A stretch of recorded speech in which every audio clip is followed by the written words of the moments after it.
মুমিন আরেক মুমিনের আয়না হব, তবে তো আমরা মাওলাইয়াদের উপরে সাবেক কায়েম থাকার নমুনা পেশ করতে পারবো।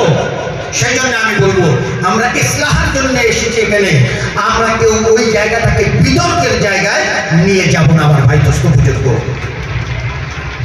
40 দিনে আমাদের ঘরের বাচ্চারা যে জিনিসটা শিখতে পারে অন্যরা তা শিখতে পারে না, অন্যরা তা শিখতে পারে না।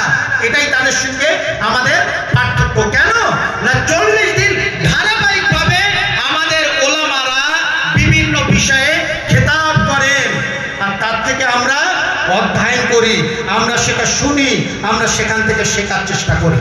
আমার ভাই দোস্ত বুজুর্গ, আমরা যারা 40-50 বছর বয়স হয়ে গিয়েছে, আমাদের করণীয়টা কি? ছেলেপিলে হয়ে গিয়েছে, নাতি নাতকুড়ো হয়ে গিয়েছে, গাড়ি বাড়ি সব কিছু হয়ে গিয়েছে, আমাদের কি হুসাইনের জন্য কিছু দেওয়ার আছে কি? যদি দেওয়ার থাকে তাহলে কি দেওয়ার আছে? যারা সদ্য বাচ্চাদের বাবা মা হয়েছে, 2 মাস 3 মাস 4 মাস 6 মাস, তাদেরও কি হুসাইনের জন্য কিছু দেওয়ার আছে? নিশ্চয়ই দেওয়ার আছে। আমাদের বাবা মায়েরা কিছু একটা দিয়েছিল বলে আজকে আমরা এখানে বসতে পেরেছি।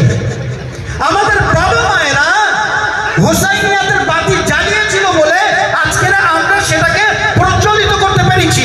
তাহলে আজকের যুগে আমাদের কি দেওয়ার আছে? আজকের যুগে আমাদের কিছু দিতে হবে।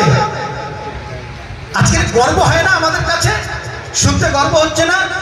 আনাচে কানাচে পাড়ায় পাড়ায় গিয়ে শুনুন, সন্নি মহল্লাতে গিয়ে শুনুন। সত্যি তোমাদের না দিল আছে, তোমাদের না ঈমান আছে। আমাদের ঈমান ঠুকো ঈমান।